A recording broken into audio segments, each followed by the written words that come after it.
Boa noite, meus irmãos, graça e paz. Nós louvamos a Deus, nos alegramos na sua presença, por mais essa rica oportunidade que Ele nos concede de nos reunirmos no dia do Senhor, para louvarmos o seu nome, para sermos também abençoados pela pregação de sua palavra, abençoados especialmente pela celebração da Santa Ceia. E desde já eu gostaria de convidar os irmãos que fiquem de pé, para que nós oremos ao nome do nosso Senhor, façamos a oração de invocação.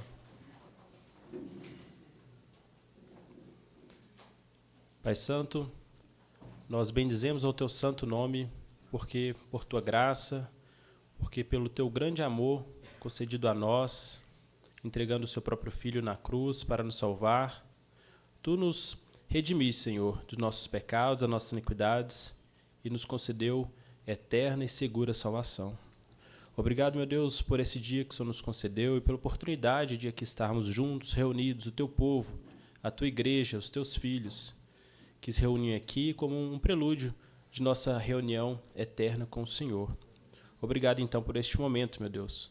E pedimos ao Senhor que nos ajude e nos conduza no louvor a Ti, na adoração ao Senhor, que seja com todo o nosso coração, nosso entendimento, nossa força, para a glória do Teu santo nome. E que Tu fales aos nossos corações também, Pai. Edifique-nos, fortaleça-nos, especialmente para que no decorrer dessa semana que se inicia hoje, nós possamos avançar o Teu reino, possamos falar às pessoas da Tua salvação, que o Senhor providenciaste no decorrer da história, meu Deus, desnudando o Teu braço, mostrando a Tua força, a Tua glória, o Teu poder. Pai Santo, nos fortalece, nos anima, nos direciona. Tudo isso nós pedimos a Ti, no nome do Senhor Jesus Cristo, Teu único e amado Filho. Amém. Amém. Meus irmãos, vamos louvar ao Senhor com um cântico. Nós vamos cantar ao Senhor agora o cântico Ele Exaltado.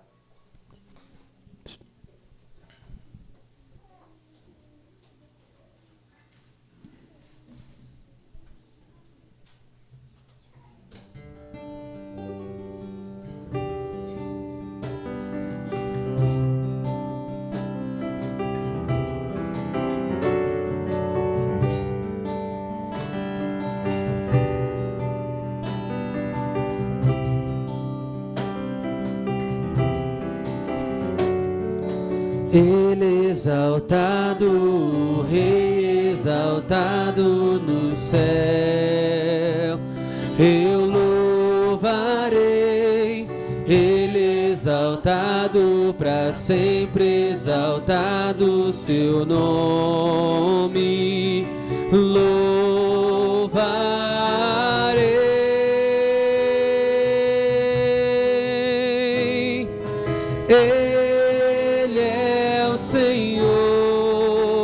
Sua verdade vai sempre reinar, terra e céu glorificam seu santo nome. Ele exaltado, o Rei exaltado no céu.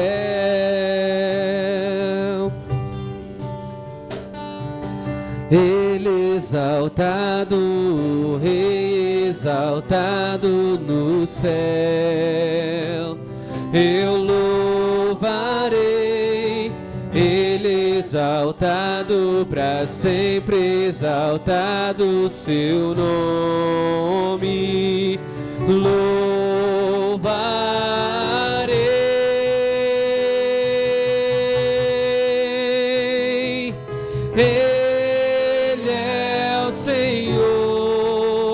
Sua verdade vai sempre reinar, terra e céu glorificam seu santo nome. Ele exaltado, o Rei exaltado no céu.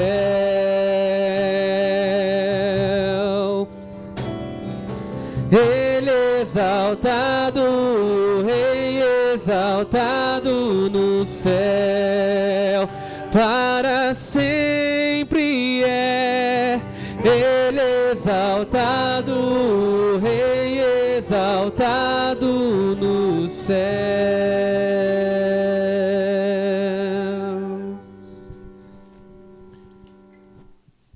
Ainda de pé, meus irmãos, abramos nossas Bíblias em Isaías, capítulo de número 52. Passamos a leitura do versículo 7 ao versículo de número 10, todos juntos. Isaías, capítulo 52, versículo 7 ao versículo 10. Todos juntos, uma só voz.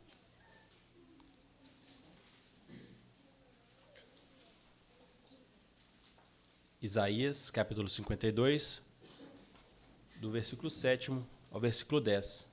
Lemos todos juntos a palavra do Senhor.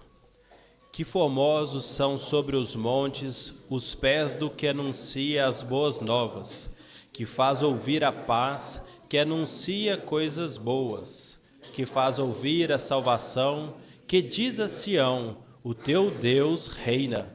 Eis o grito dos teus atalaias, eles erguem a voz, juntamente exultam, porque com os seus próprios olhos distintamente veem o retorno do Senhor a Sião.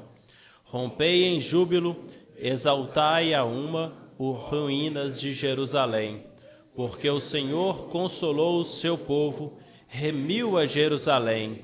O Senhor desnudou o seu santo braço à vista de todas as nações, e todos os confins da terra verão a salvação do nosso Deus. Amém. Louvemos ao Senhor, meus irmãos, com mais um cântico espiritual.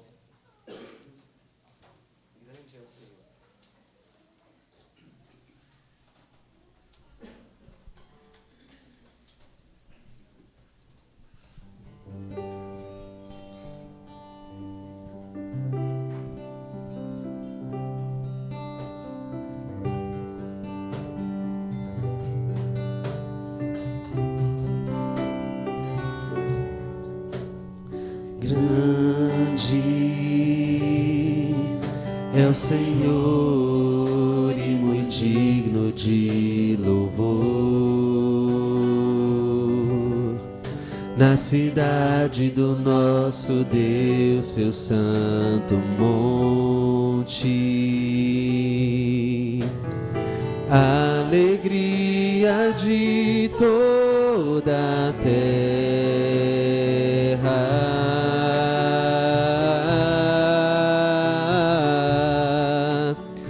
Grande é o Senhor em quem nós temos a vitória,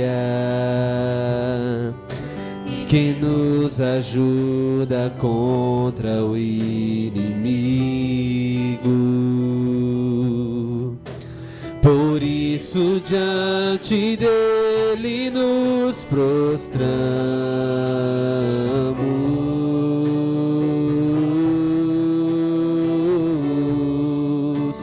Queremos o teu nome engrandecer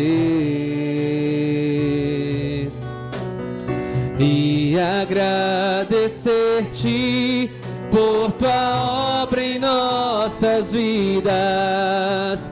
Confiamos em teu infinito amor, pois só tu és o Deus eterno sobre toda a terra e céu.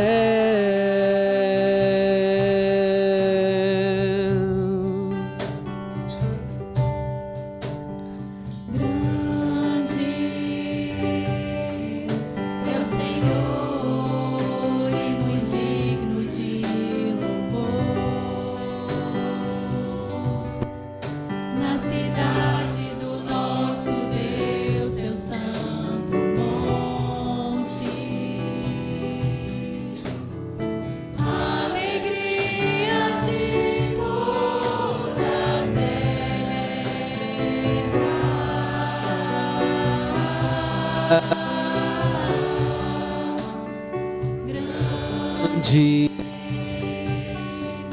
é o Senhor em quem nós temos a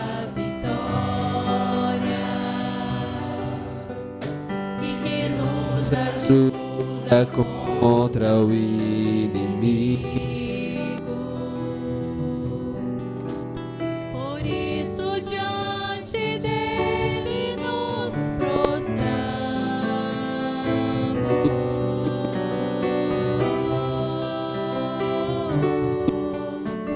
Queremos o teu nome engrandecer E agradecer-te por tua obra em nossas vidas.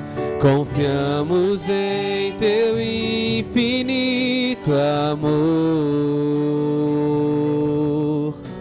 pois só tu és o Deus eterno sobre toda a terra. Pois só tu és o Deus eterno sobre toda a terra. Pois só tu és o Deus eterno sobre toda a terra e céu.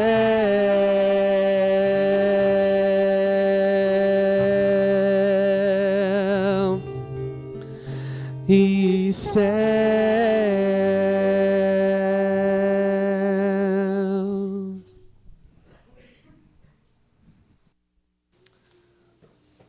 Boa noite, amada igreja. Convido os irmãos a abrirem suas Bíblias na carta de Paulo aos Gálatas, capítulo 6, versículos 12 a 16. Façamos essa leitura em uma só voz. Gálatas 6, 12 a 16.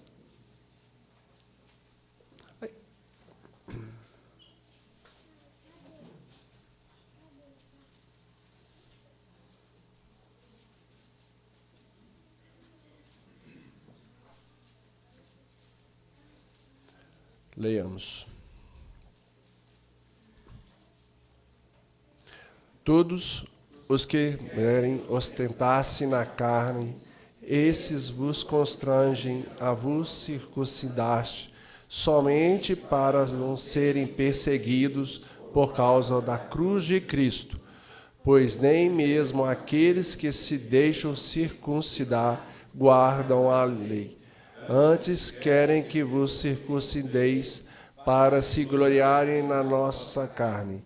Mas longe está já de gloriar-me, senão na cruz do nosso Senhor Jesus Cristo, pela qual o mundo está crucificado para mim, e eu para todo mundo. Pois nem a circuncisão é coisa alguma, nem a incircuncisão, mas o ser nova criatura. E todos, quando andarem em conformidade com essa regra, paz e misericórdia sejam sobre eles e sobre Israel de Deus. Amém. Cantemos, meus irmãos, o hino de número 67, Coração Quebrantado.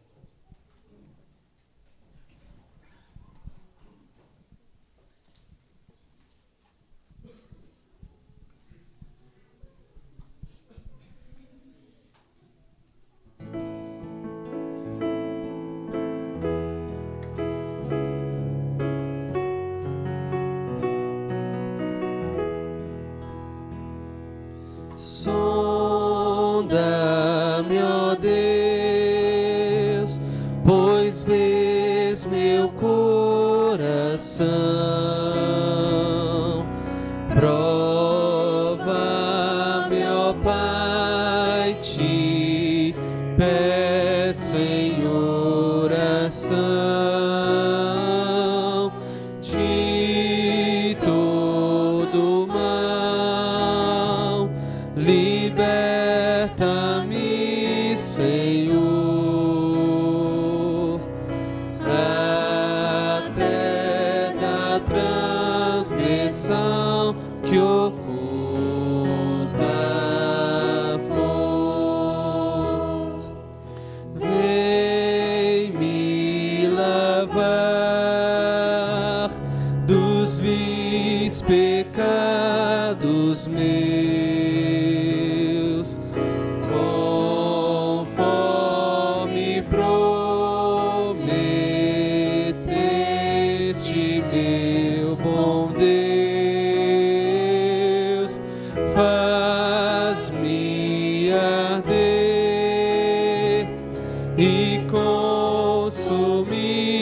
de amor, pois quero te magnificar, Senhor. Todo meu ser não considero meu, quero gastá-lo no serviço teu. Minhas paixões tu podes dominar, pois tu, Senhor, vieste em mim morar.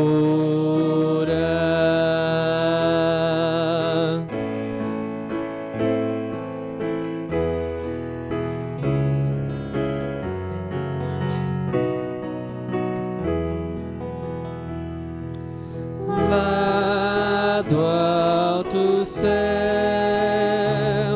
o avivamento vem, e que comece em mim, seguindo além o teu poder, as bênçãos, teu favor. Concede aos que são teus, ó Pai de amor. Amém.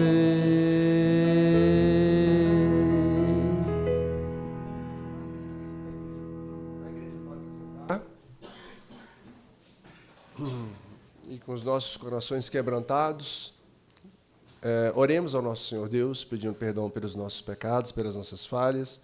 Após alguns instantes de orações, o presbítero Sr. Edson estará quebrando o silêncio com oração audível.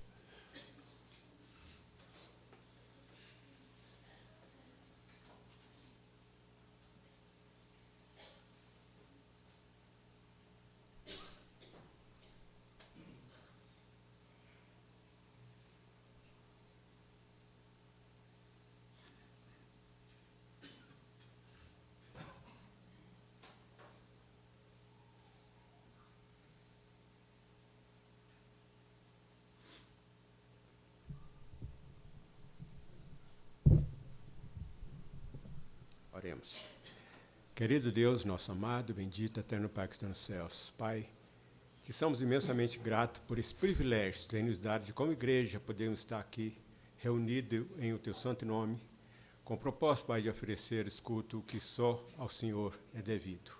Pai, te agradecemos porque, como igreja, somos um povo, Pai, privilegiado, comprado pelo Teu precioso sangue. E agora, Pai, com essa oportunidade, essa responsabilidade, estamos prestando esse culto ao Senhor, nós reconhecendo o nosso estado humano, Pai. Nós viemos humildemente pedir ao Senhor, que o Senhor esteja perdoando os nossos pecados e nos preparando para esse momento tão importante de estarmos aqui prestando esse culto ao Senhor. Pai, eu te peço, esteja nos orientando sempre, Pai, a tomar mais e mais o compromisso diante do Senhor, para, ao estarmos na Tua casa, com essa responsabilidade, estarmos cultuando o Senhor, nós façamos isso com toda alegria, com toda sinceridade de nosso coração. Pai, agora, Pai, também, com esse privilégio de hoje, também a Tua igreja está podendo, nesse momento de culto de adoração ao Senhor, podemos estar participando também da ceia do Senhor, cumprindo com isso, Pai, a ordem do Senhor Jesus. O Senhor dissesse, fazer isto em memória de mim. Nós te agradecemos, Pai, que é bênção que nós não conseguimos mensurar, o Senhor tem conseguido a esta igreja, Pai. Por isso, nós te agradecemos, por esse momento te pedimos. O Senhor perdoa os meus pecados, perdoa os nossos pecados, os pecados de todos os teus servos que estão, neste momento, com toda a sinceridade, chegando diante de ti, para que o Senhor perdoe os seus pecados, e o Senhor nos perdoe e nos prepare para esse momento tão importante. Te agradeço desde já, Pai, pelo perdão, entrego todo esse momento nas tuas santas mãos, no precioso nome do Senhor Jesus Cristo, o nosso amado, bendito, eterno Salvador, agora e sempre. Amém.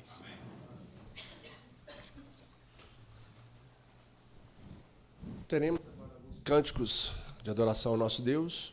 Momento esse também que nós vamos poder adorar ao nosso Deus, trazendo nossos dízimos e ofertas. Durante o cântico, os irmãos, conforme foi anunciado na parte da manhã, hoje estamos com as ofertas. Todas as ofertas que forem alçadas aqui no Gasofilaços vão estar sendo direcionadas para o nosso missionário, Joaquim, que está lá no Panamá. Sua esposa carece de uma cirurgia, de um tratamento.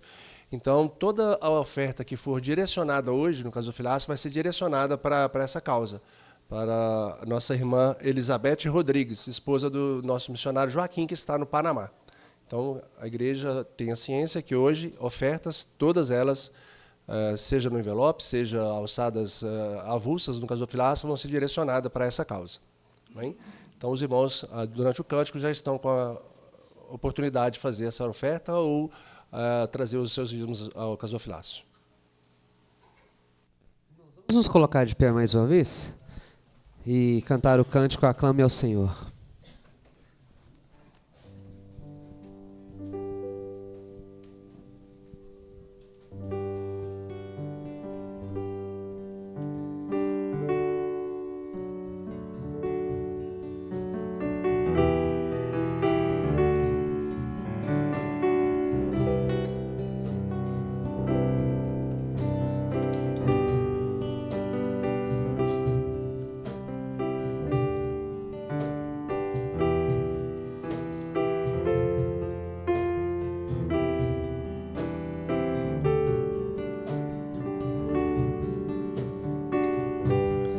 Meu Jesus, Salvador, outro igual não há.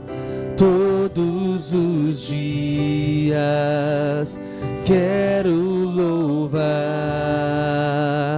as maravilhas de teu amor. Consolo,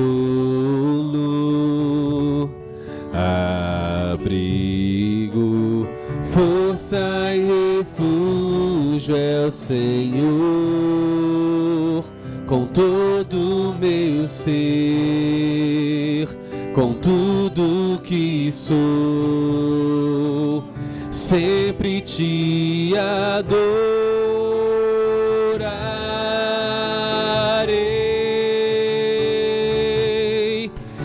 Aclame ao Senhor toda a terra e cantemos poder, majestade, louvores ao Rei. Montanhas se prostrem e rujam os mares ao som de teu nome. Alegre te louvo por teus grandes feitos, firmado estarei, sempre te amarei. Incomparáveis são tuas promessas pra mim.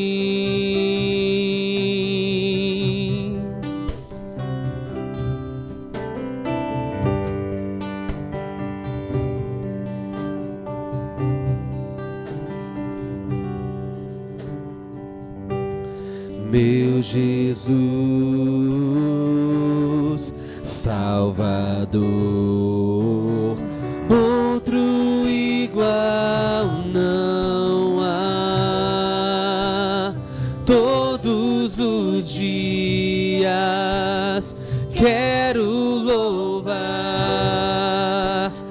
as maravilhas de teu amor. Consolo,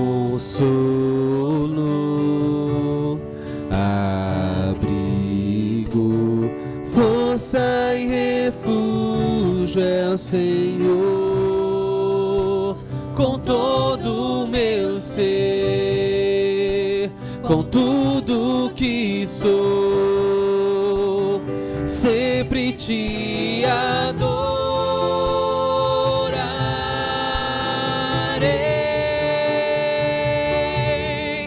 Aclame ao Senhor toda a terra e cantemos poder, majestade, louvores ao Rei. Montanhas se prostrem e rujam os mares ao som de teu nome. Alegre te louvo por teus grandes feitos, firmado estarei, sempre te amarei. Incomparáveis são tuas promessas,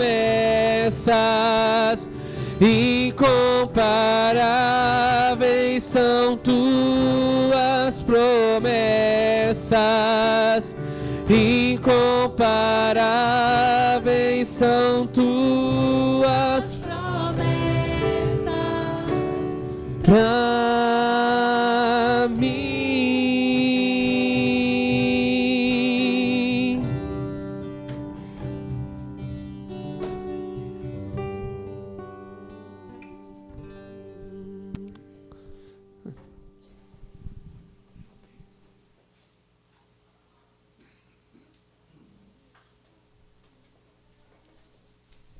Irmãos, oremos. Pai de amor e de imensa bondade, é com muita gratidão, meu Pai, que eu venho nesse momento entregar a Ti, meu Deus, esses dízimos, essas ofertas, meu Deus. Reconhecemos, meu Deus, que se não é pelas tantas bênçãos que o Senhor derrama sobre nossas vidas, nós não podemos estar neste momento aqui, Pai, em forma de gratidão, devolvendo aquilo que é devido, meu Deus, para que a Tua obra cresça a cada dia mais, meu Pai. Meu Deus, neste momento também eu oro pela vida da missionária Elizabeth, seu marido Joaquim, que o Senhor, Pai, possa estar preparando eles para esse momento, que eles venham passar dessa cirurgia, que tudo possa correr, Pai, conforme o Teu querer e a Tua vontade, e que o Senhor, Pai, possa estar dando força para que eles possam suportar esse momento. Que essa oferta missionária, meu Deus, direcionada a eles, meu Pai, sirva também, meu Deus, para o aconchego do coração deles, meu Pai, para que eles possam entender que eles não estão sozinhos nessa caminhada, meu Pai, e que a igreja do Vale do Jatobá, meu Deus, possa cada dia mais entender, Pai, que sem essas ofertas missionárias, meu Deus, esses trabalhos, meu Deus, que acontecem lá fora, nos campos missionários, em países de guerra, em países que existem pessoas muito mais necessitadas que nós, que a Igreja do Vale do Jatobá possa reconhecer, meu Deus, esse trabalho, meu Deus, que é um trabalho maravilhoso, que é um trabalho, meu Deus, que serve para estar estabelecendo o Seu reino a cada dia mais, meu Pai. É com muita gratidão que eu oro a Ti neste momento, pedindo que o Senhor prepare os nossos corações agora, para que nós possamos receber a mensagem que vem do Senhor, meu Pai. Muito obrigado por tudo. A oração que eu faço por intermédio do Teu Filho amado, que vive e reina para todos sempre. Amém.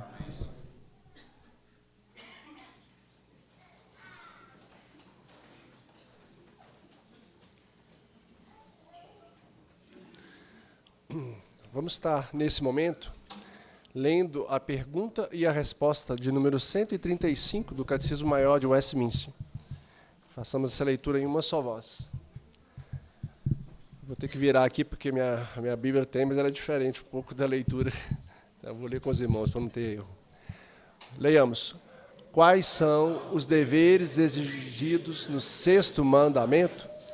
Os deveres exigidos no sexto mandamento são todo o empenho cuidadoso e todos os esforços legítimos para a preservação da nossa vida e a de outros, restindo a todos os pensamentos e propósitos, subjugando todas as paixões e evitando todas as ocasiões, tentações e práticas que tendem a tirar injustamente a vida de alguém por meio da justa defesa dela contra a violência, por paciência em suportar a mão de Deus, sossego mental, alegria de espírito e uso sóbrio da comida, bebida, remédio, sono, trabalhos e recreios, por pensamentos cardiosos, amor, compaixão,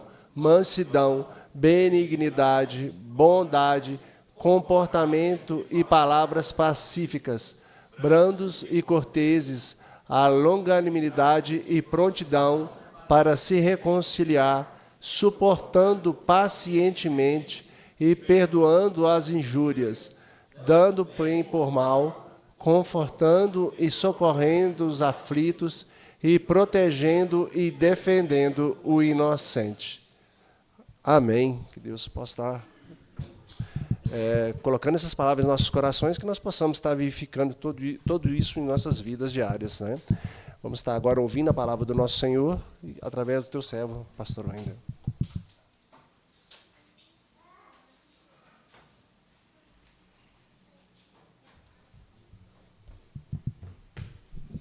Boa noite, meus irmãos.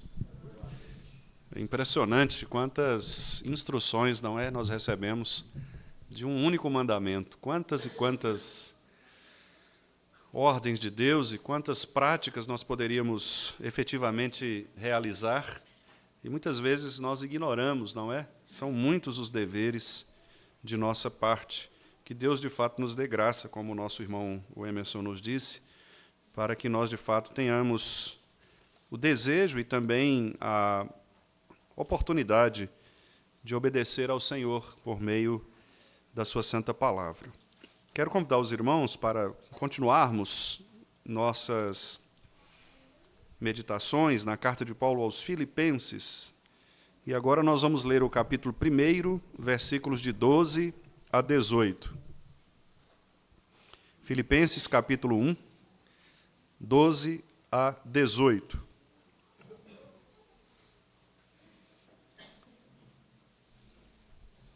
O apóstolo Paulo está preso, prisão domiciliar, com um soldado amarrado a si, e ele escreve esta carta aos irmãos de Filipos, com o objetivo de encorajá-los a permanecerem firmes na pregação do Evangelho. E, obviamente, aqueles irmãos que estavam ali tinham muitas dúvidas em relação à própria situação e condição de Paulo, como Paulo estava. Eles não sabiam muito bem, porque as informações naquela época não eram como as de hoje, que você pode passar um WhatsApp e em poucos segundos você já tem contato.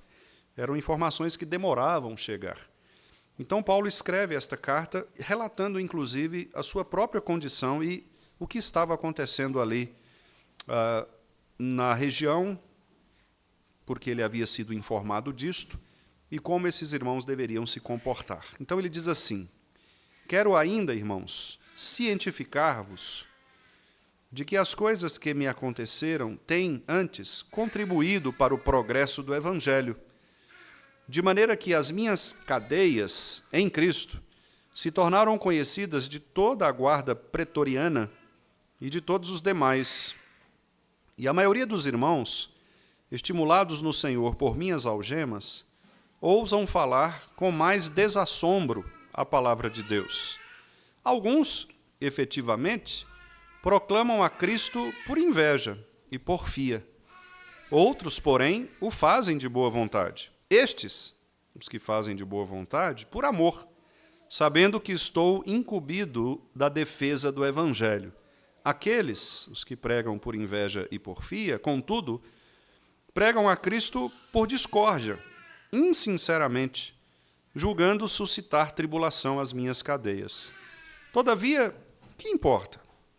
Uma vez que Cristo, de qualquer modo, está sendo pregado, quer por pretexto, quer por verdade, também com isto me regozijo. Sim, sempre me regozijarei. Amém. Vamos orar mais uma vez? Senhor, muito obrigado pela Tua palavra que tem sido lida neste lugar, tem sido, ó Deus, exposta e pela ação do Teu Santo Espírito tem realizado os frutos que ela mesma é capaz de produzir. Te agradecemos porque isto não vem de nós, é dom do Senhor. Não é pela nossa própria força, nem pelo nosso mérito, mas porque o Teu Santo Espírito tem atuado em nossos corações. Portanto, pedimos-te que mais uma vez isto aconteça conosco nesta noite, para que as palavras pregadas, ó Deus, sejam palavras que de fato nos ajudem a entender o nosso momento, o nosso contexto, de acordo com o que foi vivenciado por Paulo e inspirado pelo Senhor, registrado nesta Escritura, que possamos, ó Deus, de fato, continuar a nossa caminhada na pregação do Evangelho, sabendo que é isto que nos importa fazer, pregar a Cristo, Cristo crucificado, Cristo que veio para vencer a morte, nos libertar dos pecados e nos fazer cada vez mais parecidos com Ele mesmo, para que assim sejamos entregues ao Senhor no dia do juízo, como uma igreja pura, sem mácula, uma igreja que verdadeiramente amou o Senhor durante toda a sua vida nesta terra e que agora se reúne com os demais irmãos para passar toda a eternidade contigo, glorificando o Teu nome e usufruindo assim de Tua santa e eterna presença. Que o Senhor nos abençoe em nome de Jesus. Amém. Então, meus irmãos, é fato de que alguns de nós, enquanto crentes, já nos sentimos, algumas vezes, estagnados. Eu tenho certeza que, pela história da Igreja do Vale, muito provavelmente, em alguns momentos, alguns dos irmãos tiveram a sensação, a impressão de que a igreja estava estagnada, de que ela não ia avançar. Provavelmente, você já passou por momentos em que tudo parecia estar fora do lugar, desconectado, às vezes planos interrompidos, às vezes portas fechadas, projetos paralisados. Muitos cristãos, às vezes, se encontram em situações assim, ou já se encontraram em situações desse tipo. Talvez, quem sabe, desejando servir ao Senhor, mas limitados, às vezes por enfermidades, às vezes por pressões externas, familiares, às vezes lutas emocionais, perseguições propriamente ditas, perseguições físicas. É fato que muitos irmãos, por vezes, não conseguem contribuir com a pregação do Evangelho o tanto quanto gostariam. A sensação, às vezes, para estes irmãos é de que o reino de Deus parou de avançar. E o reino de Deus parece agora lutar contra uma oposição que cresce cada vez mais, e talvez nós, que somos anunciantes do Evangelho, nos sintamos pressionados e vemos que estamos atrás de uma porta sendo bombardeados por várias doutrinas falsas, por ideologias perversas e mesmo por pessoas que muitas vezes querem se contrapor ao Evangelho. Contudo, ainda que nós, em alguns momentos, tenhamos esta impressão, às vezes nós pensemos que o Evangelho se estagnou ou que a nossa própria igreja não está caminhando, não está crescendo, às vezes nós devemos nos perguntar se isso é verdade. É verdade que nós estamos mesmo estagnados? É verdade que o Evangelho não tem crescido? É verdade que o inferno e a sua atuação no mundo tem sido maior do que o próprio Evangelho pregado por Cristo? Quando Paulo escreveu esta carta, ele, como disse aos irmãos, ele estava preso. Paulo era, naquela época, sem dúvida alguma, o maior missionário da igreja primitiva. Talvez você possa pensar hoje quem seja o pregador de maior renome, ou mais importante, ou mais popular entre nós. Imagine este irmão preso. Imagine esta pessoa presa. Qual seria, então, ou qual teria sido no coração daqueles irmãos a impressão acerca do avanço do Evangelho? Paulo preso, o maior pregador, o maior missionário da igreja primitiva, preso em Roma, sob custódia, acorrentado a soldados, impedido de viajar, impedido de pregar publicamente, que era o que ele mais fazia e mais fez no seu ministério, impedido de visitar as igrejas, que era também uma prática pastoral do apóstolo Paulo. Se nós formos olhar nesta perspectiva, aos olhos humanos, seria o fim da carreira de Paulo, seria o fim da história de um grande pastor que teve uma conversão maravilhosa, registrada na Escritura, uma conversão talvez nunca antes vista, de alguém que era perseguidor do Evangelho, mas que agora se torna amigo do Evangelho, um crente em Jesus Cristo, e que agora passa a pregar a vida, a verdadeira vida, quando antes era contrário a isto.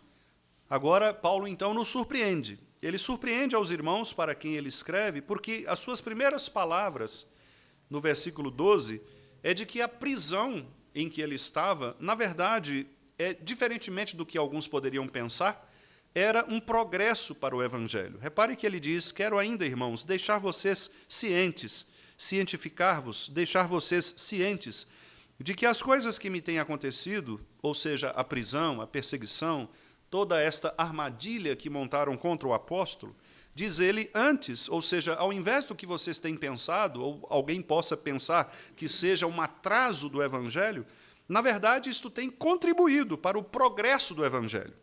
Paulo, então, surpreende aqueles irmãos, porque quando talvez pudesse se esperar uma visão negativa, uma visão, quem sabe, de murmuração, uma visão, quem sabe, de pessimismo do apóstolo, ele agora apresenta a sua prisão, aquilo que é negativo para nós, aos nossos olhos, como algo positivo para o progresso do Evangelho. Mais à frente, ele declara exatamente que Cristo está sendo pregado, e isso me basta. Esta é a frase central deste texto. Cristo está sendo pregado, mas isto é suficiente. Eu me regozijo, sim, porque o que mais importa é que Cristo está sendo pregado. Não é apenas uma frase bonita de Paulo, uma frase retórica, mas, sem dúvida, aqui é um testemunho, irmãos, vital, real, de uma maturidade espiritual do apóstolo, de alegria verdadeira do seu coração por ver o avanço do Evangelho e de uma fé que confia no controle soberano de Deus. Paulo estava aqui demonstrando, de fato, todo o seu coração centrado em Cristo, e para ele era isto que importava. Paulo não estava importando com as suas prisões, com as injustiças que ele estava sofrendo, com os inimigos que o estavam perseguindo, porque Paulo tinha um alvo. O alvo de Paulo era pregar Cristo e Cristo crucificado. O alvo de Paulo era fazer com que Cristo se tornasse visível às pessoas. O que Paulo mais desejava no seu coração pastoral é que aquele mesmo Cristo que o alcançou naquela estrada, indo para Damasco, também alcançasse as demais pessoas. Este era o objetivo de Paulo.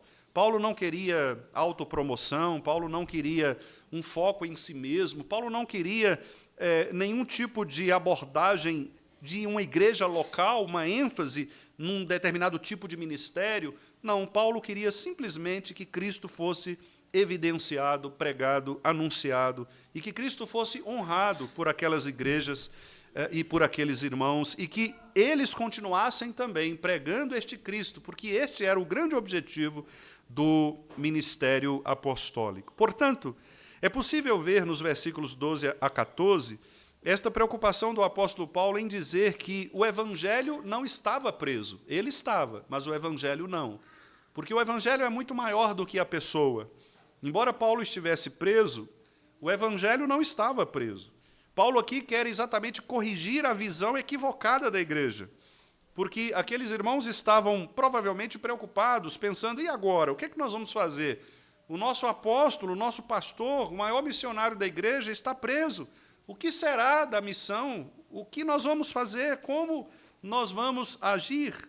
Repara o que Paulo diz, então, no versículo 12, como nós já lemos, né, a parte B, dizendo que a prisão dele tem contribuído para o progresso do Evangelho, e ele diz no 13 e 14, de maneira que as minhas cadeias, ou seja, a minha prisão, as minhas algemas em Cristo, se tornaram conhecidas de toda a guarda pretoriana e de todos os demais.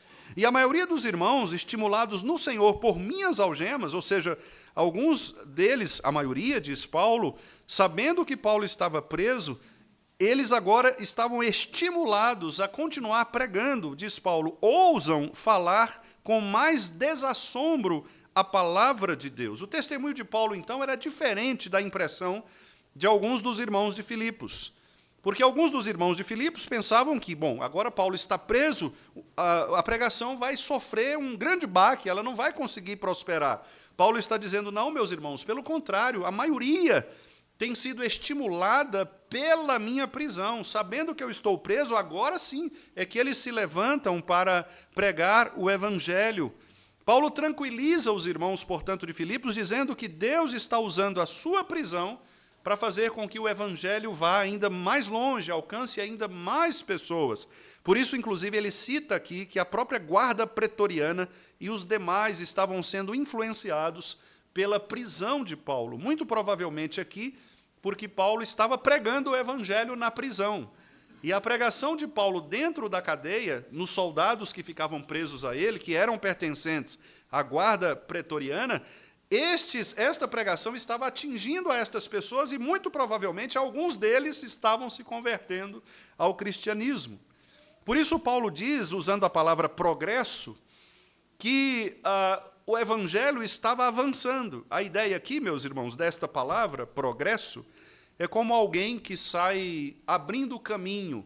Isso é muito comum quando as pessoas vão fazer trilhas, né, em roças, por exemplo, e elas pegam um facão e saem cortando, né, o mato, cortando as árvores, abrindo o caminho. Esta é a ideia.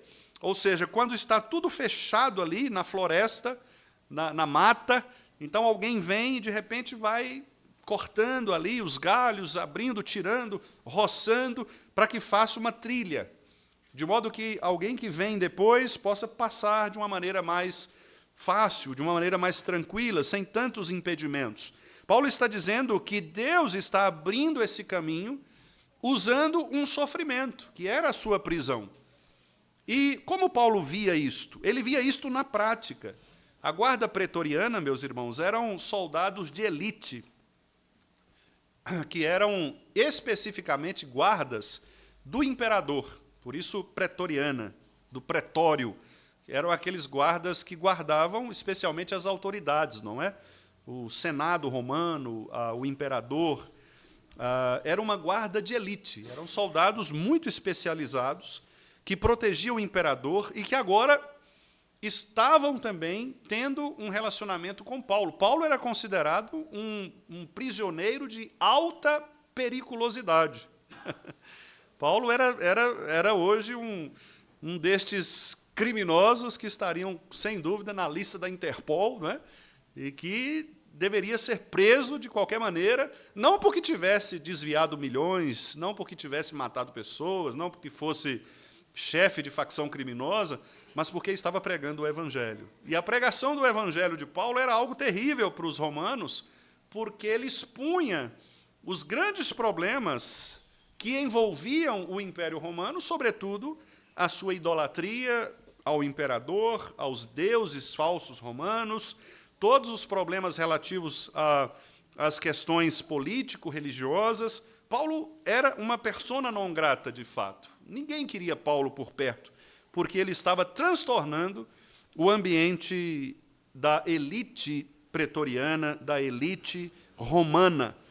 Mas Deus está fazendo um milagre. Paulo está preso, acorrentado exatamente a estes guardas, e, muito provavelmente, as conversas de Paulo tinham a ver com o evangelho de Cristo. Talvez Paulo conversasse sobre os grandes jogos romanos que aconteciam no Coliseu. Muito provavelmente Paulo discutia os times de Roma, né? E aí, você torce para qual? Tal, né? Mas Paulo se preocupava também com Cristo sendo plantado nos corações daquelas pessoas. Ele pregava o evangelho dia e noite, diz a Escritura, aos soldados. E esses soldados que se revezavam para cuidar de Paulo, todos eles estavam sendo bombardeados pelo evangelho de Cristo. O evangelho explosivo de verdade. O evangelho no coração destas pessoas. A palavra de Deus não nos informa, Paulo mesmo não diz quantos, quais, quem eram estas pessoas, mas ele traz para o coração dos irmãos de Filipos que o evangelho não está preso. Muito pelo contrário, Deus está me usando aqui dentro da prisão domiciliar.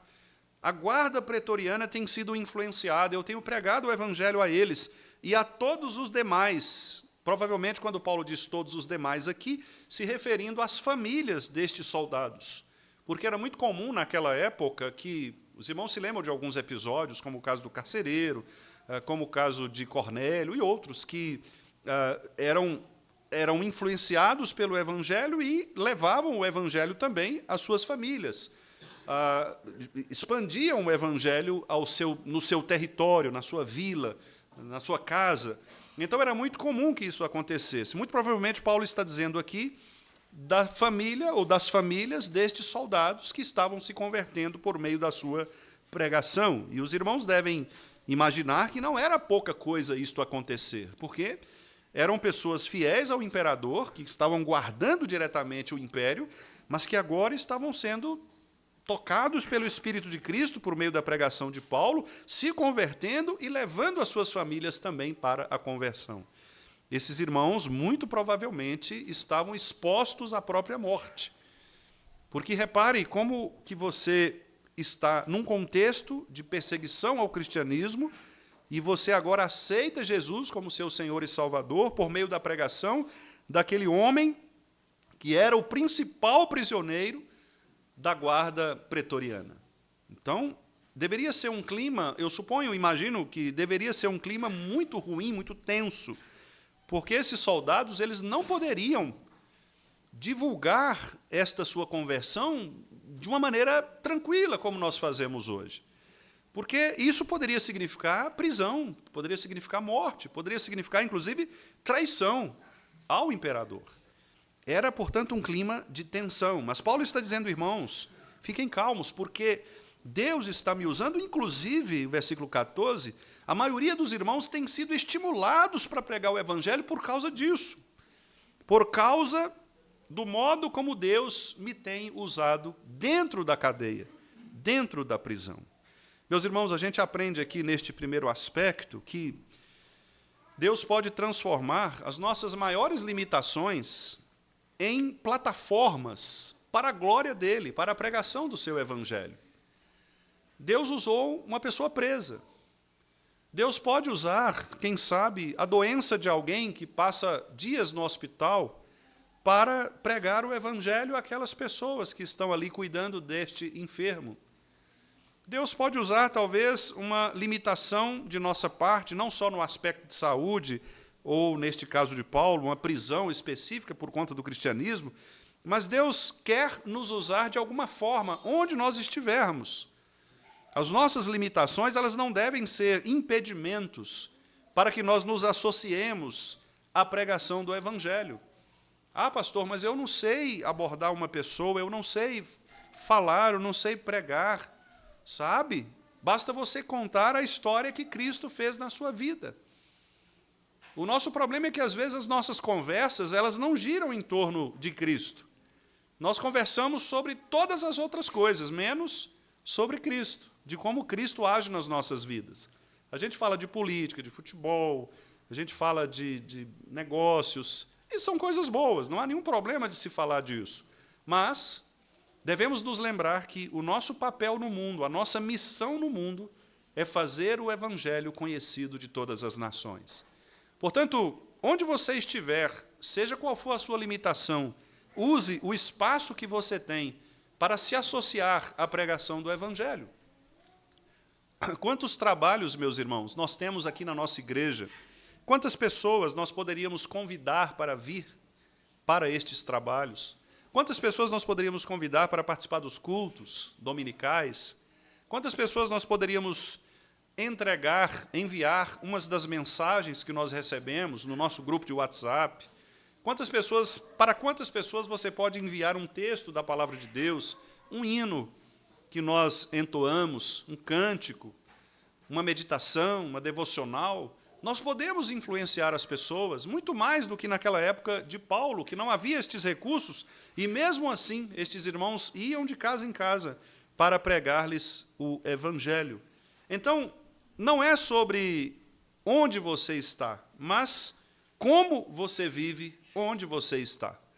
Não importa onde você esteja, o que importa é a sua atitude em relação à missão que Deus nos concedeu, que é pregar o evangelho. Paulo estava preso. No entanto, Deus utilizou a prisão de Paulo para anunciar o evangelho àquelas pessoas.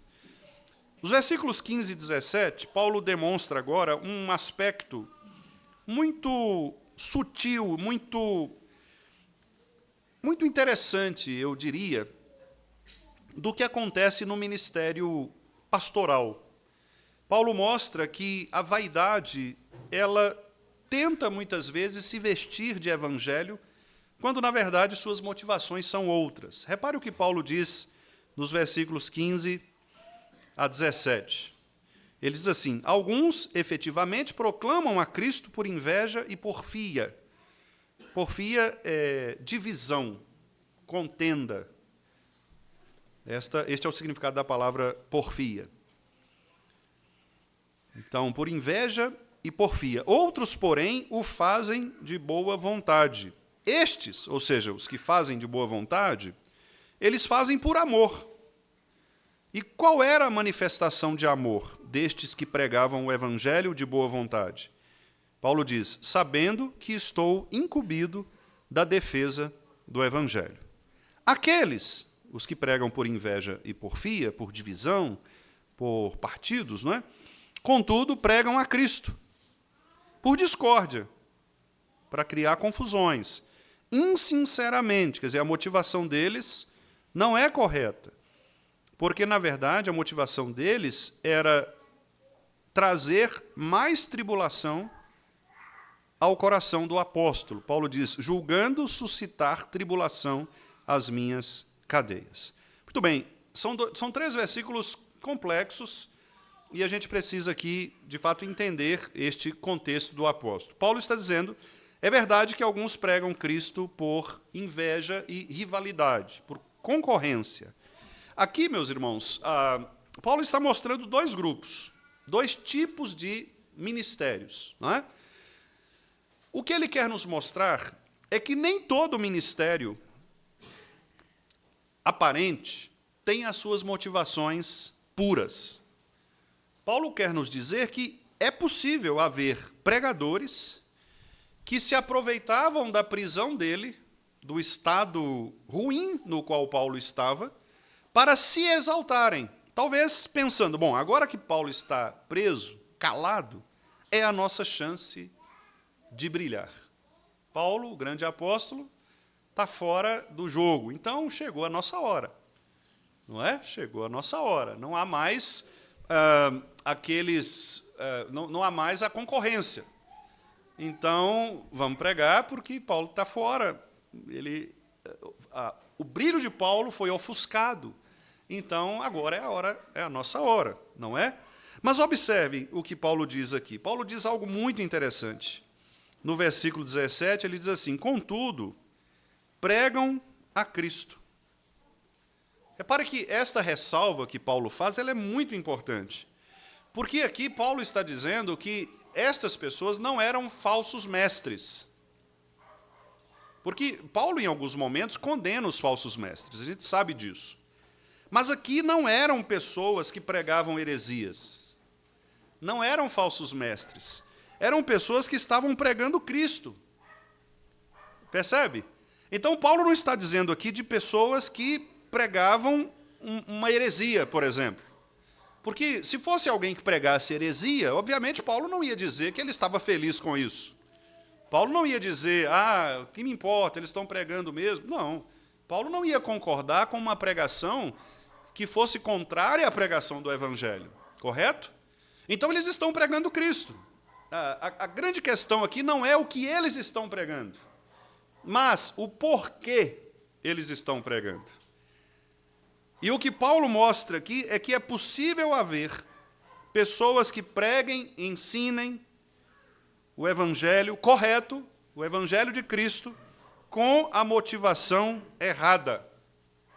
Eles pregavam o verdadeiro Cristo, mas com motivações contaminadas pelos seus corações corrompidos. Qual eram as características destas pessoas? Eles tinham inveja do apóstolo Paulo, porque Paulo teve uma conversão espetacular e era, como nós sabemos, o maior apóstolo da missão da igreja primitiva.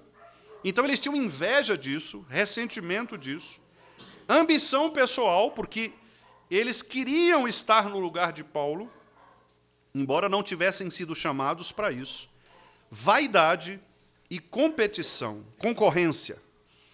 O grande problema aqui é que eles queriam competir com o apóstolo Paulo. Irmãos, vocês são maduros, experientes, e vocês sabem que isto acontece nas relações humanas. Nos nossos trabalhos, em geral, sempre há, onde a gente está, aqueles que querem concorrer conosco. Isto acontece não só dentro da igreja, mas fora da igreja também. Você pode, talvez, fazer parte de uma equipe de trabalho, de uma organização, e você lida com esse problema. Pessoas que têm inveja do seu trabalho, porque você faz um trabalho focado, com a motivação correta, o seu trabalho traz resultados, e aquelas pessoas ficam enciumadas, elas ficam ressentidas. E o que elas mais querem é que você saia dali, que você não faça mais parte daquele time, porque o dia que você sair, é a chance que elas têm de tomar o seu lugar, de aparecer, de se tornarem famosas. Lamentavelmente, isto também acontece em algumas igrejas.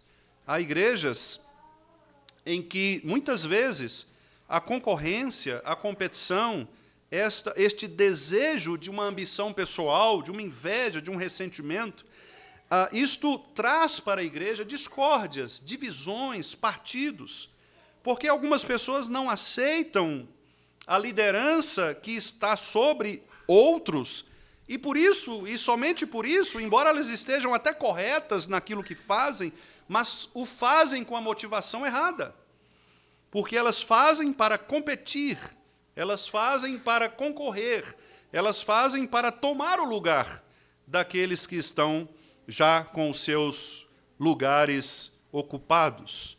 É muito ruim que isto aconteça, e Paulo escancara isso à igreja de Filipos, para mostrar, irmãos, que, mesmo sendo uma igreja de Cristo, estas coisas elas acontecem. E a grande lição que a gente aprende neste primeiro aspecto é de que Deus pode usar, sim, certas pessoas para transtornar os ministérios pastorais. Nós não devemos ser ingênuos, meus irmãos. Não devemos ser ingênuos e pensar que nós não seremos criticados pela pregação que fazemos, pelo ensino que produzimos.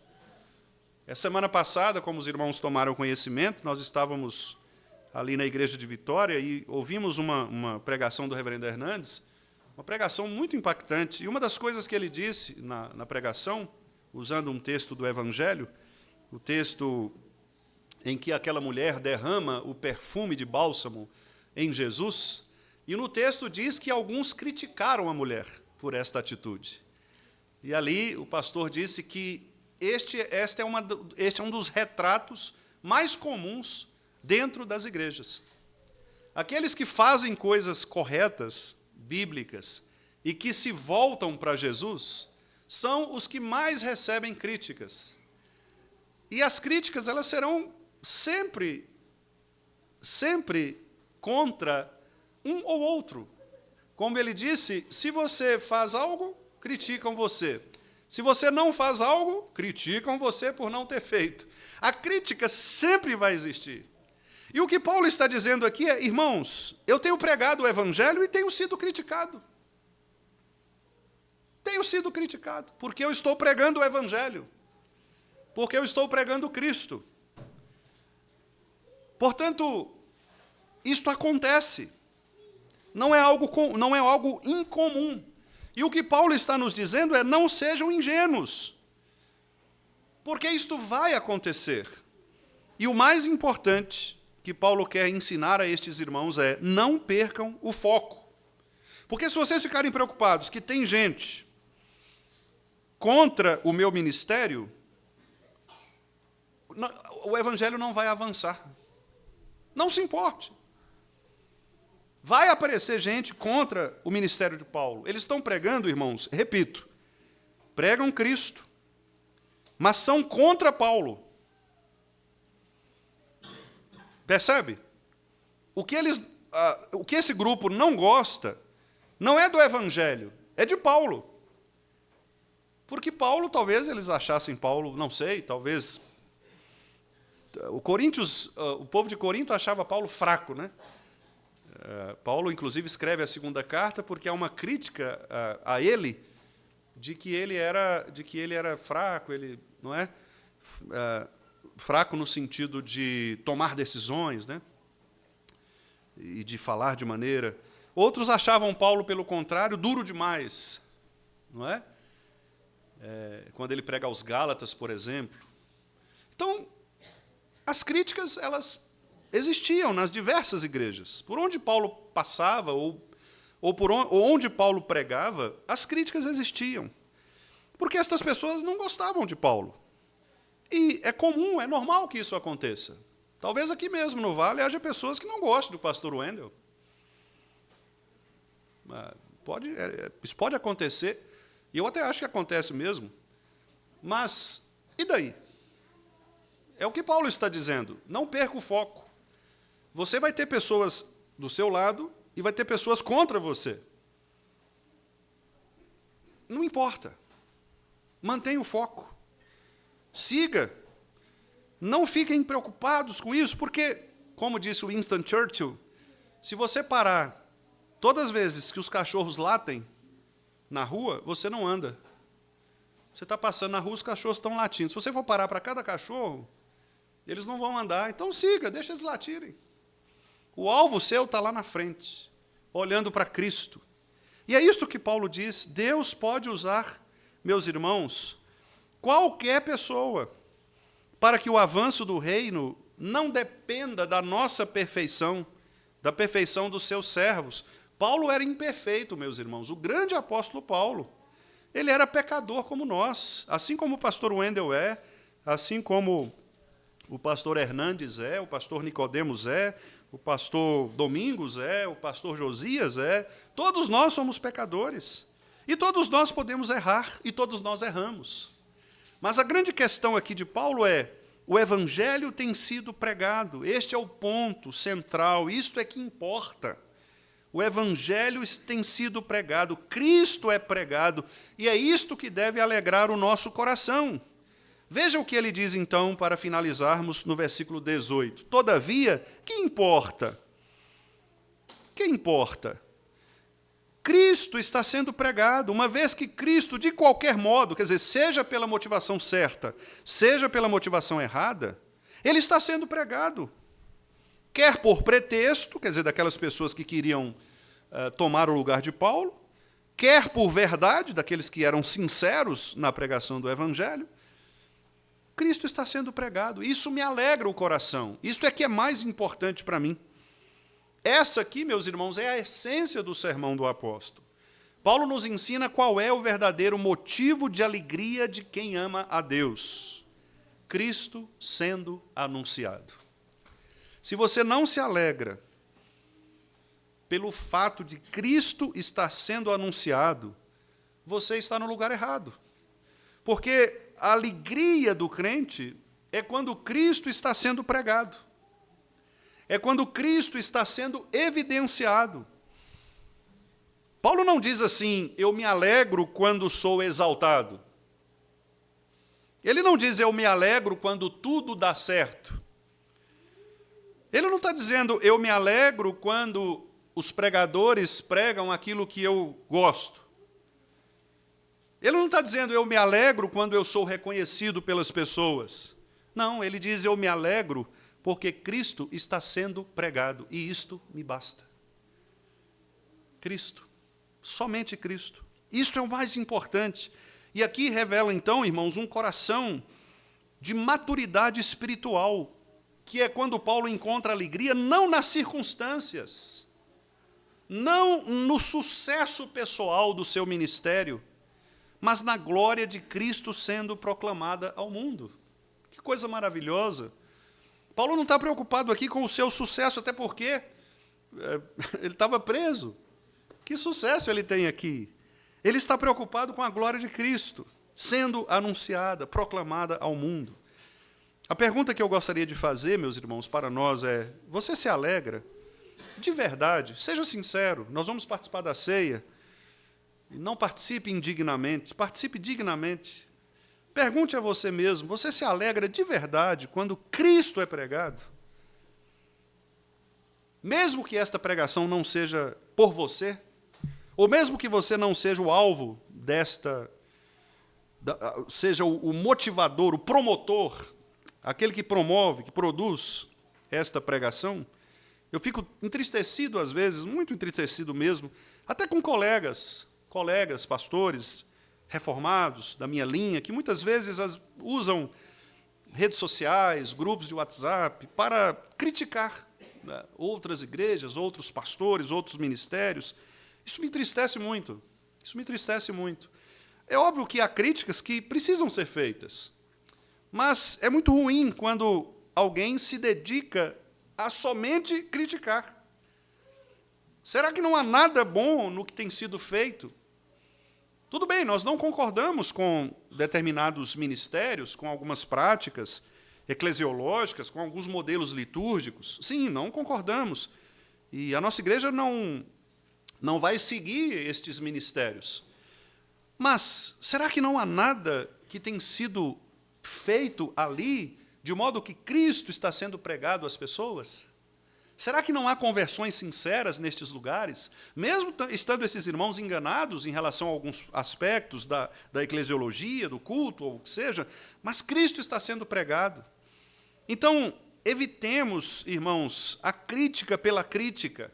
Criticar somente porque nós não concordamos. Criticar somente porque o que eu ouvi daquele determinado pregador, eu não concordei com ele, eu penso diferente, e agora eu tenho que criticá-lo. Evitemos estas coisas, porque quem está sendo atacado não é a pessoa, mas é o próprio reino de Deus, é o próprio cristianismo que é manchado pelo nosso mau testemunho quando nós falamos mal dos nossos próprios irmãos. Quando você sai da igreja, depois de ouvir o sermão, e fala mal do seu pastor para uma outra pessoa, você está contribuindo de maneira efetiva para uma maledicência que poderia ter sido evitada. Quando você ouve uma parte do sermão e muitas vezes critica pontualmente porque você simplesmente não concordou, mas você trata isso, espalha isso como se isso fosse o contrário a um ministério, cuidado com isso, irmãos. Nós estamos juntos por um mesmo evangelho, que é Cristo. Nós estamos aqui porque fomos salvos pela graça. Eu, inclusive, igualmente aos irmãos. Então, nós devemos nos alegrar quando Cristo está sendo pregado, mesmo que, às vezes, as palavras que ouvimos, elas talvez não se encaixem com tanta clareza em nossos ouvidos, mas Cristo está sendo pregado. A nossa alegria, meus irmãos, ela depende de quê? De aplausos, de popularidade ou de fidelidade a Deus? Esta é uma pergunta também que Paulo talvez queira deixar claro aqui no texto. Que vocês estão preocupados com o quê? Com os aplausos, porque estes que pregavam por inveja estavam preocupados com isso? Ou vocês estão preocupados, na verdade, com a fidelidade a Deus? Que pode trazer aplausos, mas não é o mais importante. O nosso coração está mais preocupado com a reputação de Cristo ou com a nossa própria reputação? Este texto, então, meus irmãos, ele nos ensina que Cristo, quando é pregado, isto deve ser suficiente para nós. Paulo nos mostra o que é viver com o coração ancorado no Evangelho. A sua alegria não estava na sua liberdade física, não estava nos aplausos que ele poderia receber daqueles que eram favoráveis a seu ministério, não estava na visibilidade, na sua própria visibilidade, nos resultados humanos, tanto que Paulo nem menciona aqui números, quantas pessoas, Paulo não estava preocupado com estatísticas. A alegria de Paulo, a alegria sincera de Paulo era que o nome de Cristo avançava. Só isso. Nós podemos dizer o mesmo? Podemos olhar para as nossas frustrações, limitações, e também afirmar, não importa onde eu esteja, se Cristo está sendo conhecido, isso me basta. Essa deve ser a nossa alegria. E essa alegria, meus irmãos, ninguém pode roubar. Essa maturidade ninguém pode retirar de nós, porque é isto que glorifica a Deus. Esse é o foco que nós precisamos recuperar como igreja, pregar Cristo. Esta deve ser a nossa motivação principal. Cristo está sendo evidenciado? O que está sendo pregado? Cristo. Se é, estejamos juntos. Se é, caminhemos juntos, sem concorrências, sem competições, sem invejas, sem ambições, sem vaidades. Mas sejamos sinceros, apoiando, sim, todos aqueles que se levantam numa sociedade corrompida, corrupta, numa sociedade anti-Deus, para pregar o verdadeiro Deus, que é Jesus Cristo. Que Deus, portanto, nos abençoe, meus irmãos, e nos dê esta coragem, restaure em nós esta coragem de continuarmos pregando Cristo, onde nós estivermos, mesmo nas nossas limitações, que encontremos oportunidades sinceras e reais para anunciarmos o Evangelho do Senhor. Não importa, não se importe com aqueles que se opõem à sua pregação. Pregue. Isto é que importa. Cristo deve ser pregado, não obstante as perseguições. Que Deus nos abençoe, em nome de Jesus. Amém. Quero ler com os irmãos texto de 1 Coríntios, capítulo 11. Passaremos a ceia do Senhor. E na carta de Paulo, primeira carta de Paulo aos Coríntios, no capítulo 11, a partir do versículo 17, Paulo diz assim: Nisto, porém, que vos prescrevo, não vos louvo, porquanto vos ajuntais não para melhor, e sim para pior. Porque, antes de tudo, estou informado a haver divisões entre vós, quando vos reunis na igreja. Olha aí, Paulo está falando para uma igreja, né? Uma igreja que tinha divisões. E ele diz, e eu em parte o creio, porque até mesmo importa que haja partidos entre vós. Paulo está dizendo, é bom haver partidos, porque aqueles que estão certos serão conhecidos, né? Ele diz assim, para que também os aprovados se tornem conhecidos em vosso meio. Às vezes as divisões que há na igreja, os partidos, servem para também mostrar quem está certo e quem está errado, né? Então Paulo está dizendo, nesse sentido é bom. Mas ele continua dizendo, quando, pois, vos reunis no mesmo lugar, não é a ceia do Senhor que comeis. E aí ele vai dizer por quê. Porque ao comerdes, cada um toma antecipadamente sua própria ceia. Quer dizer, as pessoas levavam, né, suas comidas ali, era um jantar, e eles comiam, cada um comia, não esperava pelo outro, né? E há quem tenha fome, provavelmente aqueles irmãos mais pobres, que não tinham condições de ter alimento, e quando deveria ser repartido, né, eles ficavam sem sua parte. Ao passo, e aí por outro lado, há também quem se embriague. Então tinha aqueles também que se aproveitavam da situação e exageravam, né?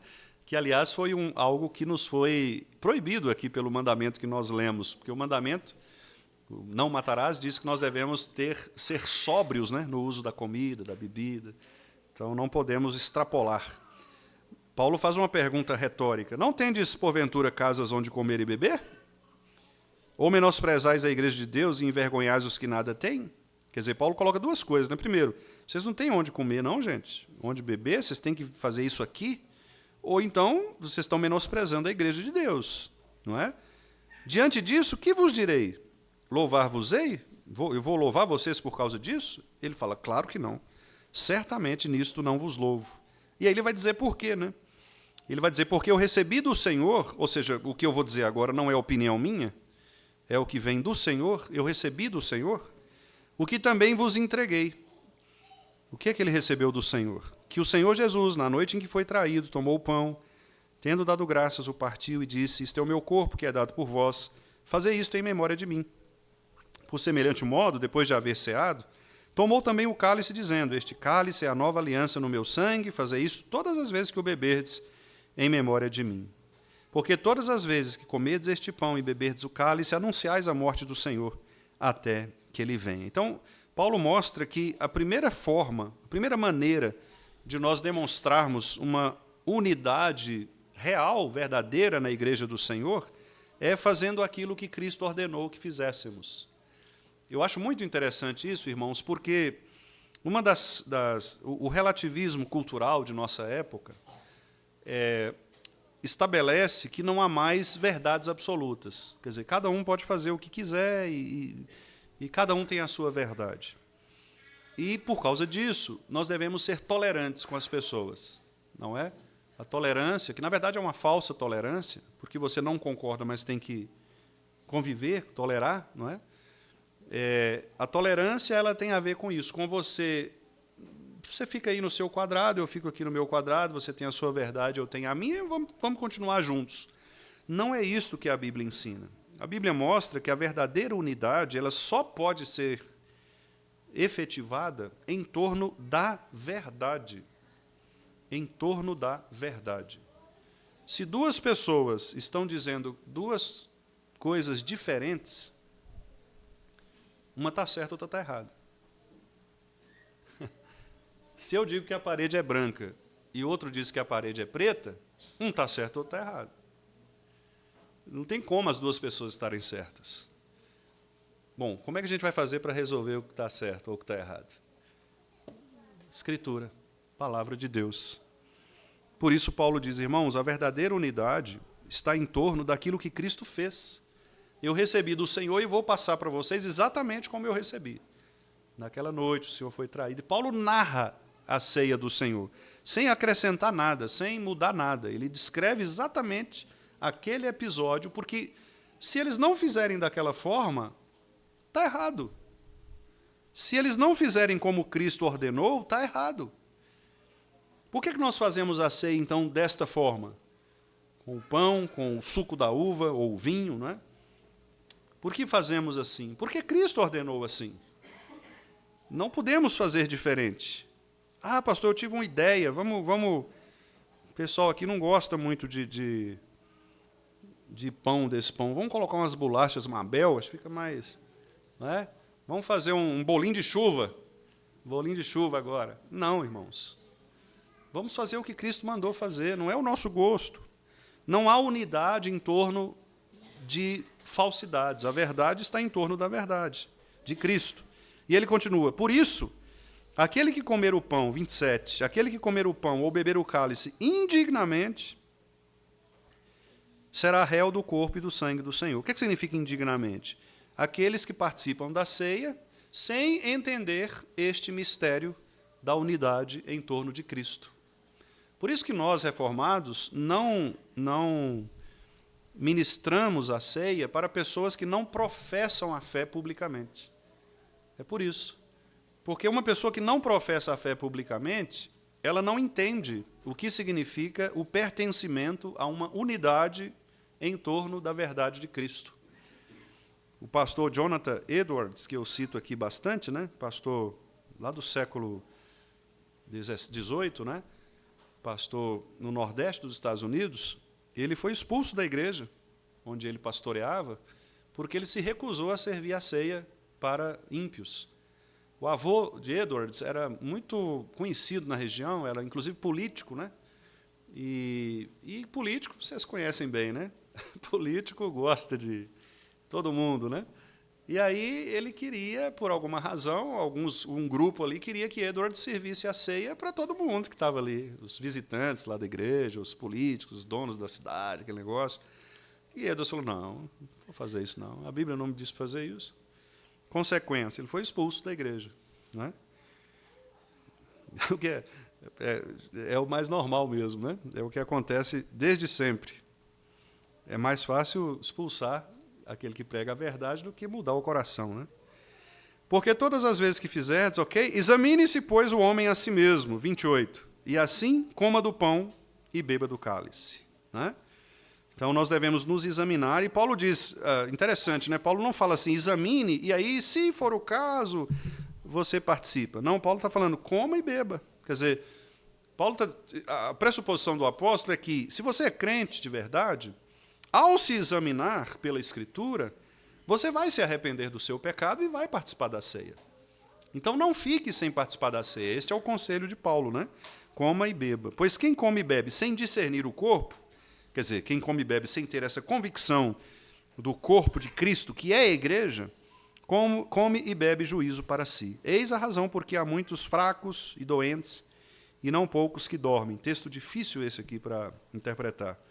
Alguns dizem que tem a ver com enfermidades físicas, morte, né, física, os que dormem, seria aqui um tipo de eufemismo de Paulo, né? A doença aqui seria uma forma, seriam doenças causadas por pecado. Então, o pecado leva à ausência dos meios de graça, no caso a ceia, e isso traz uma consequência prejudicial, né, tanto para o corpo quanto para a alma. É um texto difícil aqui. O que seriam esses fracos e doentes? Mas, geralmente, a tradição reformada tem interpretado dessa maneira, né? São aquelas pessoas que, por causa dos seus pecados, elas se ausentavam da ceia do Senhor e elas, então, se tornavam enfraquecidas, tanto espiritualmente quanto também fisicamente, porque elas eram quase sempre punidas pelas consequências dos seus próprios pecados, né? E, às vezes, até morriam mesmo. E Paulo diz, então, porque se nos julgássemos a nós mesmos, não seríamos julgados. Mas, quando somos julgados, se a gente olha, Paulo está dizendo no 31, né? Se a gente for olhar para a gente mesmo, irmãos, nós não vamos achar falha em nós, porque a gente não gosta de ter falhas, né? Você quer sempre ter razão. A gente o pecado, né? O coração, a gente quer sempre ter razão no final das contas. Mas o 32 diz, mas quando julgados, somos disciplinados pelo Senhor. E é bom que sejamos disciplinados pelo Senhor. Sabe por quê? Para não sermos condenados com o mundo. Quer dizer, o fato de Cristo nos disciplinar, o fato de sermos julgados pela disciplina do Senhor, deve ser para nós motivo de alegria. Porque é muito melhor você ser disciplinado pelo Senhor, pela palavra do Senhor, do que ser condenado com o mundo. Muito melhor você levar as chibatadas que a palavra de Deus nos dá a ter de ser condenado com o mundo, não é? Assim, pois, irmãos meus, quando vos reunis para comer, esperai uns pelos outros. Isso não quer dizer que aquelas igrejas em que todos comem o pão à medida que recebem, né? Porque há algumas igrejas assim, o presbítero entrega, a pessoa já come o pão e se assenta. Não quer dizer que elas estão erradas, não é isso que Paulo está falando. A ideia que Paulo diz aqui de esperar uns pelos outros é no sentido de que nós devemos ter este senso, este coração, essa motivação de unidade. Quer dizer, nós não podemos comer se todos não comerem, se não tiver para todos. Essa é a ideia de Paulo, né? Se alguém tem fome, come em casa, porque, obviamente, a ceia não é lugar de se alimentar fisicamente, a fim de não vos reunirdes para juízo. Quanto às demais coisas, eu as ordenarei quando for ter convosco. Eu imagino, né? Aqueles irmãos lendo a carta, depois de uma bordoada dessa, né? E aí Paulo ainda escreve assim, quanto às demais coisas, eu as ordenarei quando for ter convosco. Ô, Paulo, não precisa vir não, pode ficar aí mesmo. Tá bom, né? Pode ficar aí mesmo, Paulo, arruma outro lugar aí, né? Porque o Evangelho, ele realmente nos humilha, né, meus irmãos? Nos humilha. E é bom que seja assim, como diz o próprio Paulo, para não sermos condenados com o mundo. Irmãos, sem mais delongas, vamos passar então a ministração da ceia do Senhor. Nós vamos fazer uma oração e convido os meus irmãos presbíteros para estarem aqui. Nós vamos servir os elementos, né, como de costume, vamos cear todos juntos e assim também caminhar para o encerramento do culto ao Senhor. Vou pedir ao irmão presbítero Everton que faça esta oração antes de distribuirmos os elementos aos irmãos.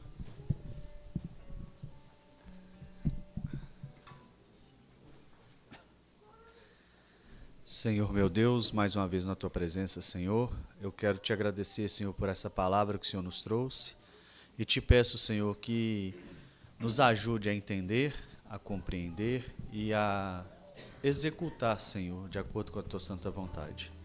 Te peço nesse momento também, Senhor, que sonde os nossos corações e que se tiver, Senhor, dentro de nós algo que não Te agrada, Senhor, se tivermos alguma coisa contra nossos irmãos, contra a Tua palavra, que o Senhor nos perdoe, Senhor, que o Senhor nos faça entender a Tua verdade e que possamos agora, neste momento, Senhor, participar da Tua santa ceia, Senhor, com o coração grato a Ti. Essa é a minha oração que eu faço em nome de Jesus. Amém.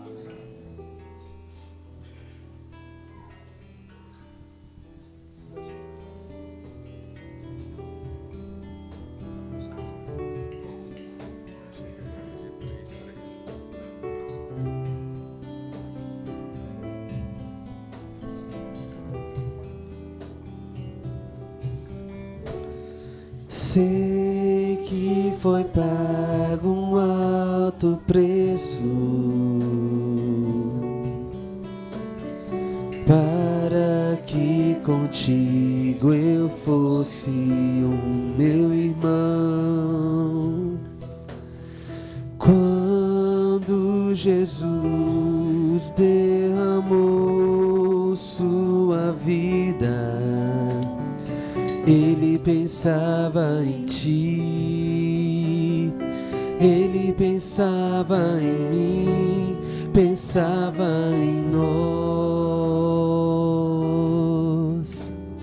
Sei que foi pago um alto preço para que contigo eu fosse o meu irmão. Quando Jesus derramou sua vida, Ele pensava em ti, Ele pensava em mim, pensava em nós, e nos via redimidos por seu sangue,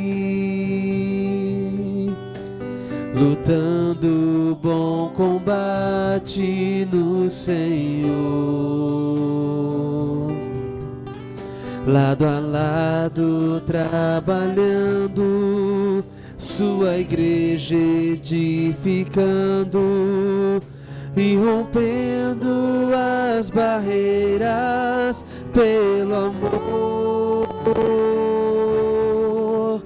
e na força do Espírito Santo nós proclamamos aqui que já foi pago o preço de sermos um só coração no Senhor. E por mais que as trevas militem e nos tentem separar, com os nossos olhos em Cristo, unidos iremos andar,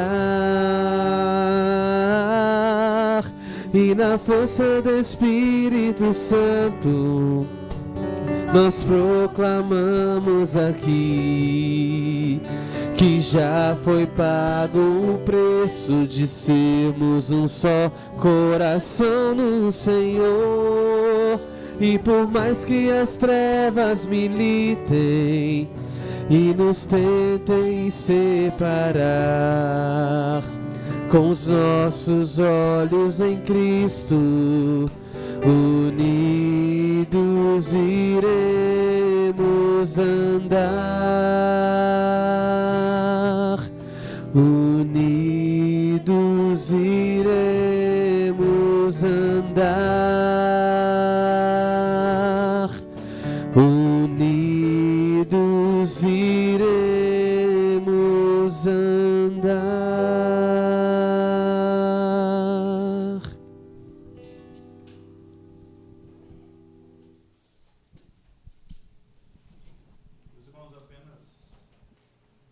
Apenas para confirmar se todos receberam.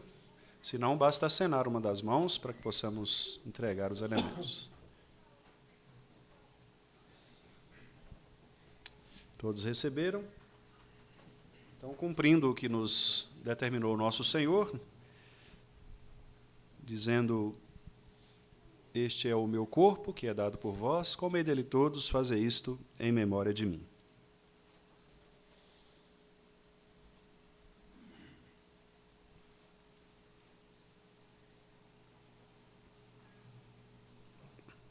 Por semelhante modo, depois de haver ceado, tomou Jesus o cálice, deu aos seus discípulos, dizendo: este é o cálice da nova aliança do meu sangue, bebei dele todos. Fazei isto em memória de mim, até que eu venha.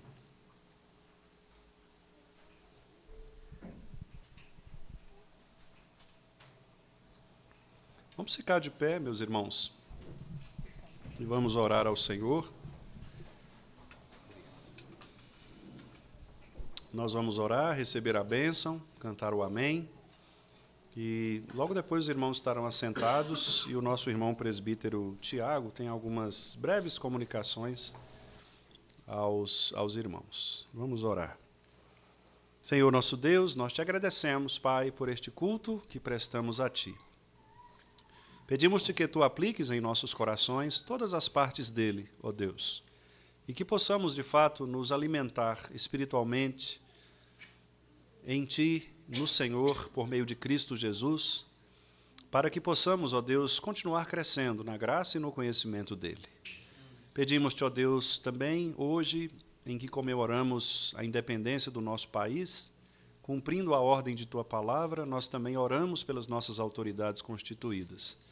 Que o Senhor tenha misericórdia, ó Pai, do nosso país, que o Senhor tenha misericórdia dos nossos governantes, ó Deus, e que eles sejam, Pai Santo, alvos de Tua misericórdia ou mesmo do Teu juízo, quando assim for necessário, para que façam, ó Deus, aquilo que devem fazer conforme a vontade do Senhor. Que o Senhor possa, ó Deus, abençoar o nosso presidente, abençoar os senadores, deputados, abençoar, ó Deus, os nossos juízes, que o Senhor tenha misericórdia de todos, ó Deus, que estão envolvidos no governo de nossa nação. E que o Senhor, ó Deus, possa também trazer alívio, paz ao povo brasileiro e também a nós, como crentes no Senhor. Dá-nos, ó Deus, paz, dá-nos, ó Deus, uma vida mais tranquila, mas também, ó Pai, se por acaso precisarmos passar, quem sabe, por dificuldades, por tribulações, por perseguições, que o Senhor nos dê também a firmeza no Teu Evangelho para suportarmos os momentos que sejam contrários, ó Deus, a nós. Que o Senhor tenha misericórdia, Pai Santo, e que o nosso país continue, ó Deus, sendo, Pai, guiado pelo Senhor em todos os momentos, em que, mesmo nessas decisões, às vezes, difíceis, equivocadas de todos os lados, que o Senhor, em nome de Jesus Cristo, tenha misericórdia de nós e nos encaminhe, ó Pai, para decisões que agradem o Senhor e que sejam também boas e produtivas para o Teu povo. Pai, no mais, que o Senhor nos dê um bom restante de domingo com as nossas famílias, no retorno para os nossos lares, e uma semana também abençoada, Pai Santo. Que o Senhor nos ajude, assim como aprendemos nesta noite, a lutarmos juntos pelo Evangelho do Senhor. O que importa é que o Teu Filho Jesus está sendo pregado e que, ó Deus, mesmo em nossas limitações diárias, dá-nos oportunidades para que preguemos Cristo às pessoas e assim o Evangelho do Senhor se expanda cada vez mais no nosso bairro, na nossa comunidade, no nosso trabalho, onde estivermos, para a honra e glória do Senhor. É esta oração que nós te fazemos, agradecidos em nome de Jesus. Amém. Queridos irmãos, e que a graça do nosso Senhor e Salvador Jesus Cristo, que o amor de Deus, o Pai, e as ternas consolações do Espírito Santo do Senhor sejam sobre todos nós, sobre todo o povo de Deus, hoje e para todo sempre. Amém.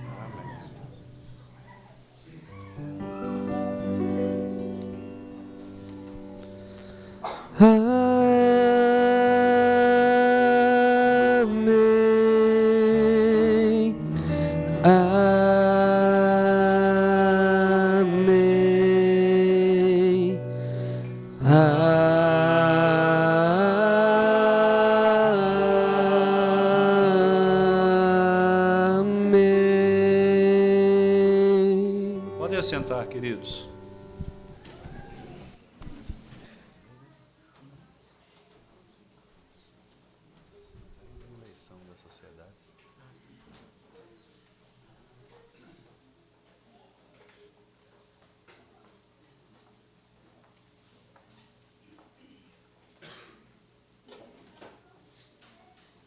Irmãos, boa noite.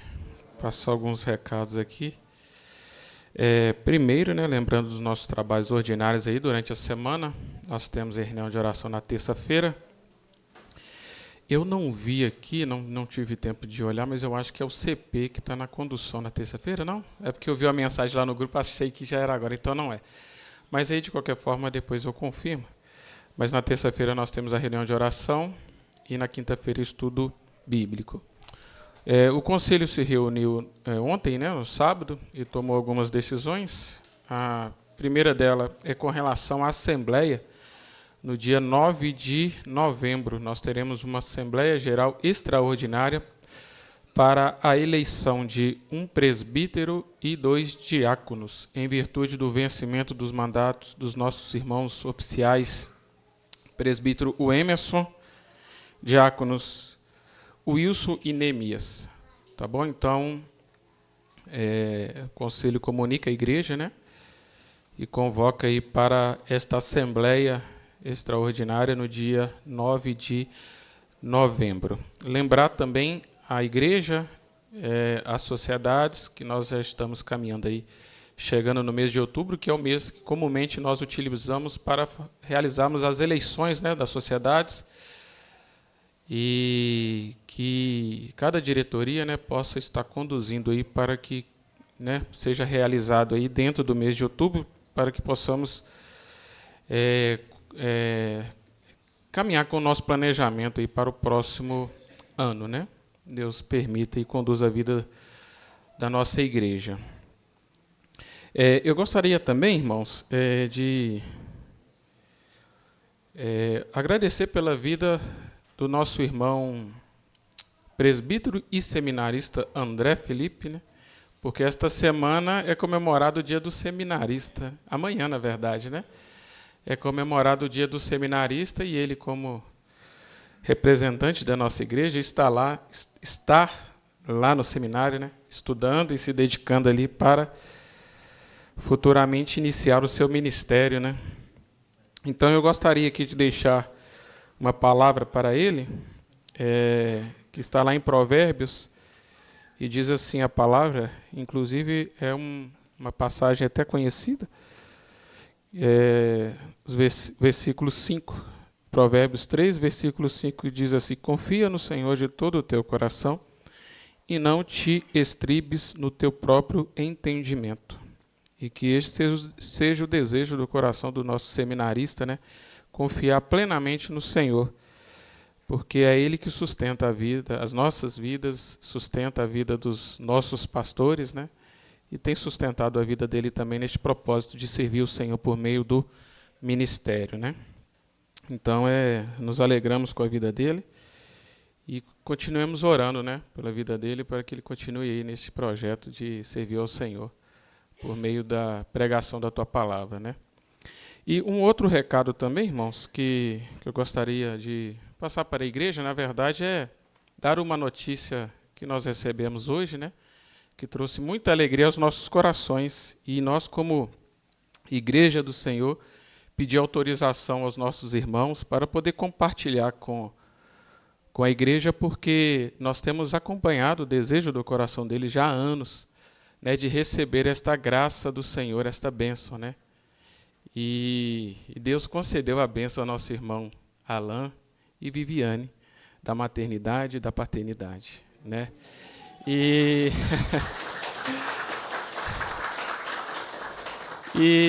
assim, a gente até se emociona, porque eu lembro quando o Alain falou, né, do desejo dele, já aproximadamente 3 anos atrás, de serem pais, né? E agradecemos ao Senhor porque Ele dá muito mais do que nós pedimos ou pensamos, né? Concedeu esta bênção à nossa irmã Lohane e ao Neemias, né? E é interessante porque a Igreja do Vale tem esta tradição, né? Dificilmente uma grávida passa sozinho este período. Sempre tem alguém para acompanhar, né? Então a Lohane terá a companhia da Vivi e a Vivi a companhia da Lohane, né? E que Deus continue, né, abençoando a vida delas, né? Todo este processo, né, pela qual elas vão estar passando aí, né? E os papais, né, que estarão ao lado aí, né, apoiando aí também, né? Então, para encerrar, estarei orando pela vida desses irmãos, né? pela vida do nosso seminarista e pela vida desses irmãos também.